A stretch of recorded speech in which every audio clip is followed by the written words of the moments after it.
welcome back to my channel. This is Kelly.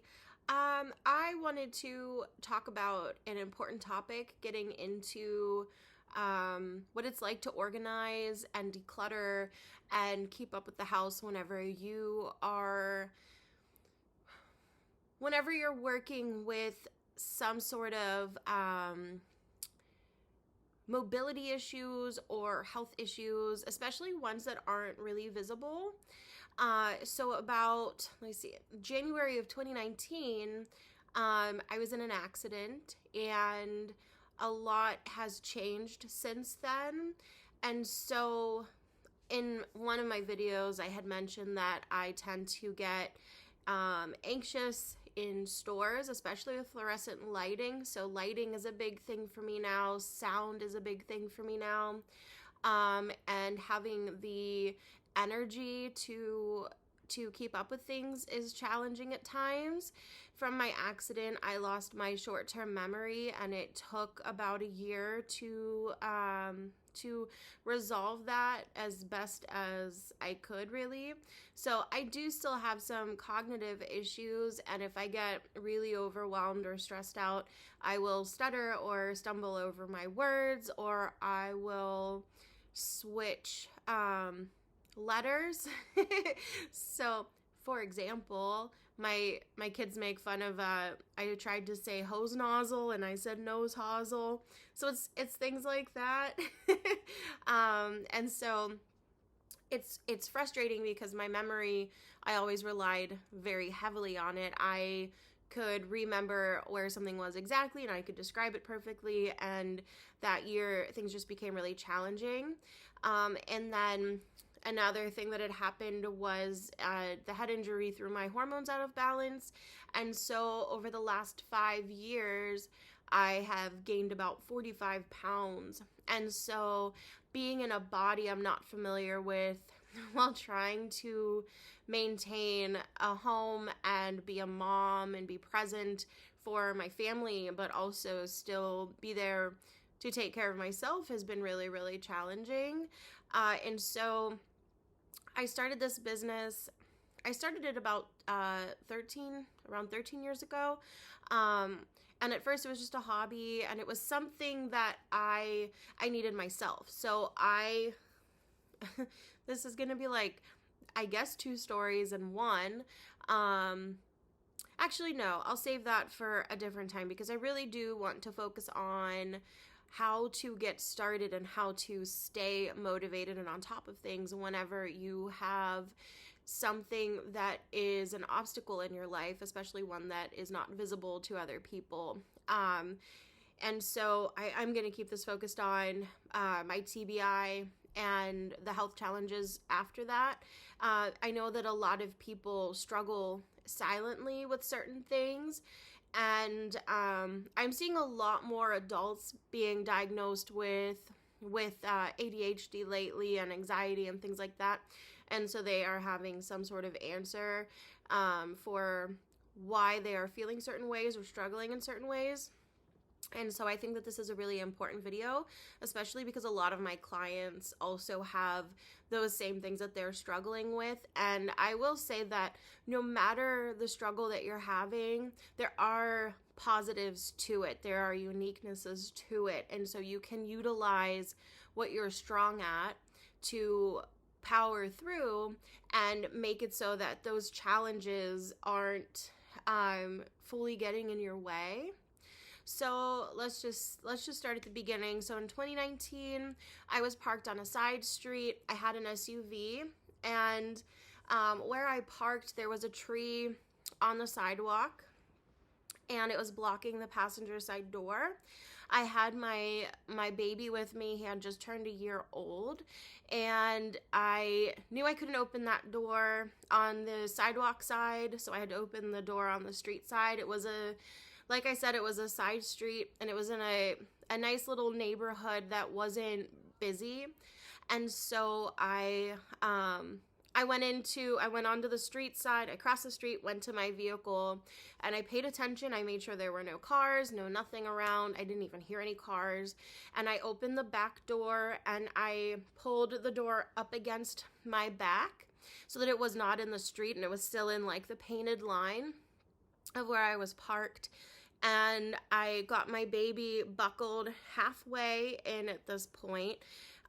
His car seat was rear facing still, and he was in the middle of the back row of the SUV.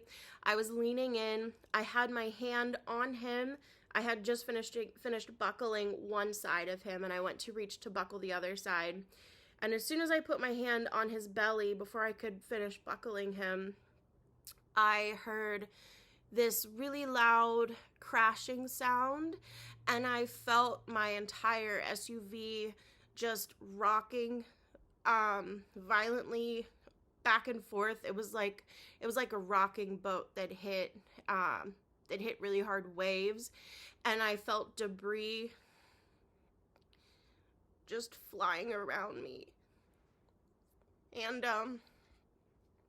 all I kept thinking was, okay, I'm being hit. And I held him in. I didn't think about my own body at this point. I just wanted to hold him in and wait for it to be over. And so as soon as the rocking stopped and the sound stopped, I looked at him, and he seemed kind of startled. And I don't know what my face was like, so I don't know if his reaction ended up being based on my face, because kids tend to do that. They react from your reaction in some instances. And so I tried to stay calm, and he did start to cry, but he didn't cry at first. And so he looked okay. He just looked kind of startled. And I look over, and the door to my vehicle was almost completely ripped off of the hinges. It was very strange during the accident. I felt like this warm hug just behind me, as it was happening. And sorry for the phone. It's probably just spam because no one has that phone number. So I felt this warmness, and that kind of helped me focus on just holding my son in while the accident was happening. So after the accident, I look over, and it was a utility truck that had hit me. The man was running towards me, and he was in total shock. He said, "Oh my God, I thought I killed you." And I don't know what I said. It's really blurry. I just remember that he looked so shaken up, and I hugged him. And I just said, "It's okay. It's okay. I think I'm okay." And he was so distraught. And I ended up calling the police for them to come and look at the situation. I don't remember the police coming. I don't remember talking to the police. I don't remember any of that. I remember calling my mom and telling her that I had just been in an accident and I couldn't go pick up my other two that were across the whole city at school, and I needed her to go get them. I told her that I was okay and I had the police coming. I just needed my kids to get picked up from school. And so she did that. I told her where I was, and she ended up meeting me after she picked my kids up. But I did call I actually don't remember if I called or if the police called a collision truck to come pick me and my son and our vehicle up to take us to the collision place. I do remember specifying to make sure that they could accommodate a baby in a car seat, so that he would safely be transported to wherever we were going. I remember being asked if I needed an ambulance, and at that time I didn't think I did. I think I was still in shock, and I was just on adrenaline at this point. And so I said no. But as soon as I got into the collision vehicle that picked us up, my head just started throbbing. Like, I had never felt that before. It was just pressure. And I was like, I don't think I'm okay. And I had to give statements to like insurance companies, and I had to do all these things. And I just remember feeling really sick. I remember trying to keep my story straight. I remember trying to get as much information out as I could, as soon as I could, because I knew that I wasn't feeling well, and I was going to just want to take time to get better and not have to keep rehashing this whole story as much as I could. I needed to get it out. I needed the story out, and then we just move on however we move on. So at that point, I don't remember much else. I do remember going to the hospital. I remember getting a CT scan. I remember crying in the machine because it was just really overwhelming, and I knew I didn't feel well.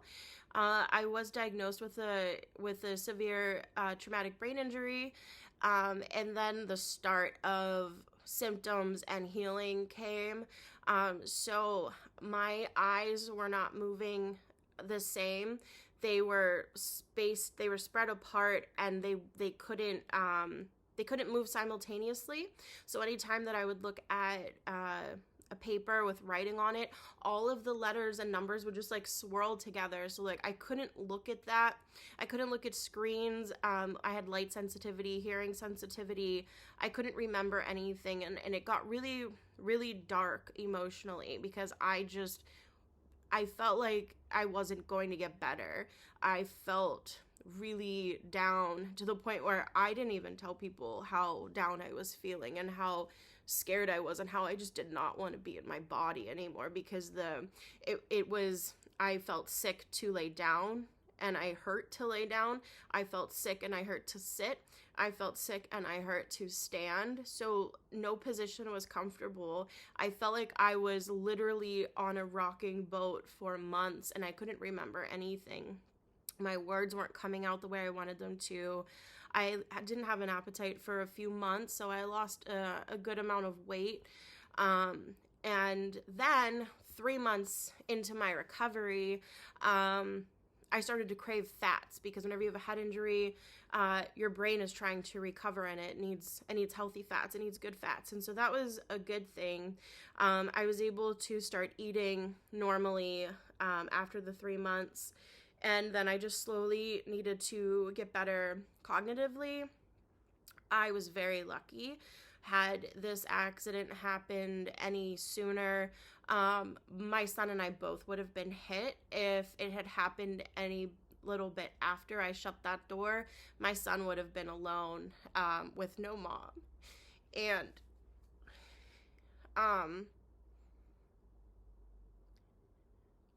it was just really challenging. At that time, my organizing business, I had it going.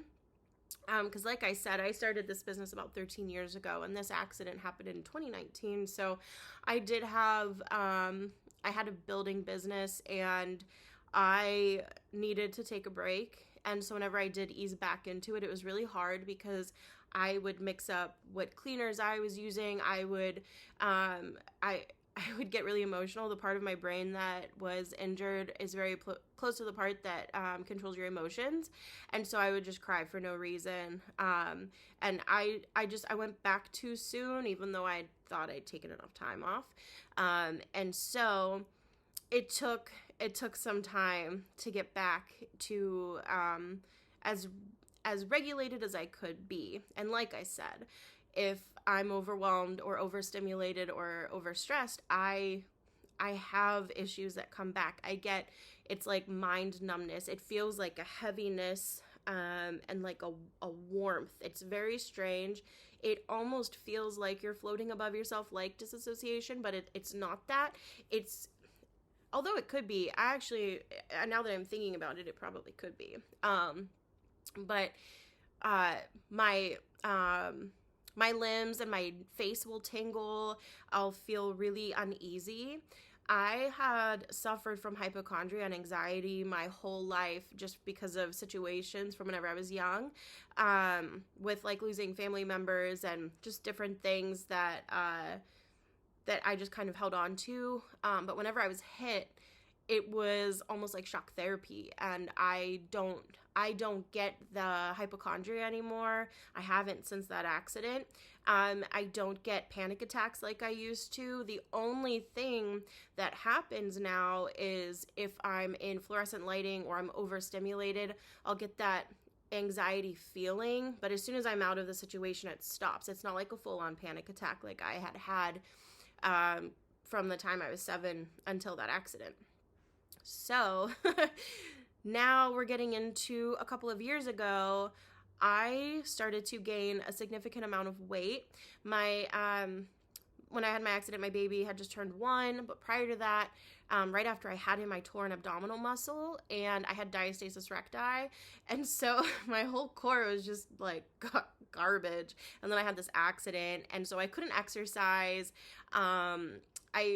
It just was really hard. So I've been in like this rediscovering my body phase, and then the hormone issue. So that wasn't something I even thought about until about a year ago, was that was even a possibility that a TBI could cause a hormone imbalance, but it definitely can. And so now I'm on track to getting all of that situated, and hopefully I can start, in a healthy way, losing weight and feeling better. But that brings me to the whole point of this video, is that everybody has challenges, and some people have hidden disabilities, some people have hidden obstacles, and some people have their struggles right out there in the open that you can see. And whenever it comes to organizing, in my opinion, there's no right or wrong, because it's what you need and it's what works for you in the phase that you're in. I'm all about meeting people where they are, because you don't move forward any other way. I want people that feel like it's really hard to get started to know that that's okay. There are ways to get motivated. There are ways to stay motivated and to know that you can do this. I think one of the biggest challenges for me and for a lot of my clients is decision fatigue. And so I come up with strategies to combat that. But I always think it's totally fine to walk away from something that you're working on if it's too overstimulating or too overwhelming.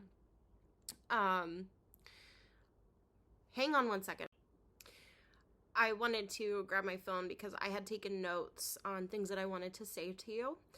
And I didn't want to forget anything. And, throughout this channel, you might notice me referring to notes. And it's just so that I remember, just because I do have this issue going on.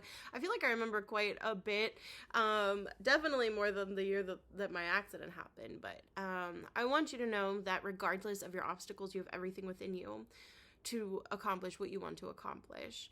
I think that it's really easy to feel like we can't do certain things, but I want you to know that in regards to decluttering and organizing and making these decisions, you have all of the tools within you.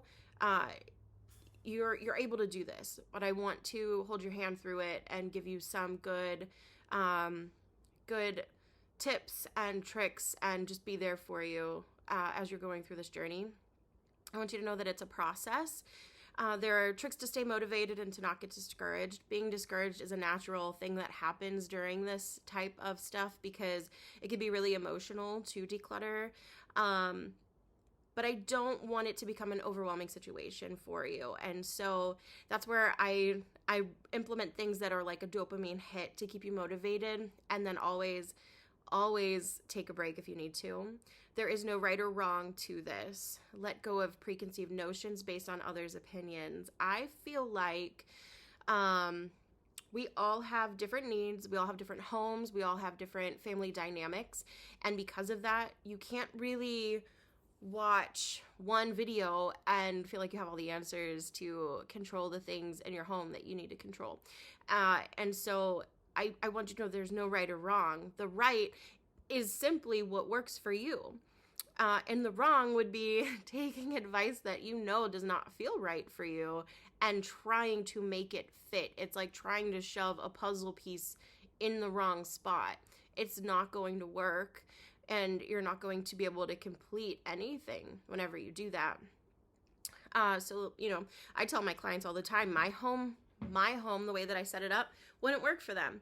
And the way that we're going to set up their home probably won't work for me, but it works for them. And what I have here works for me.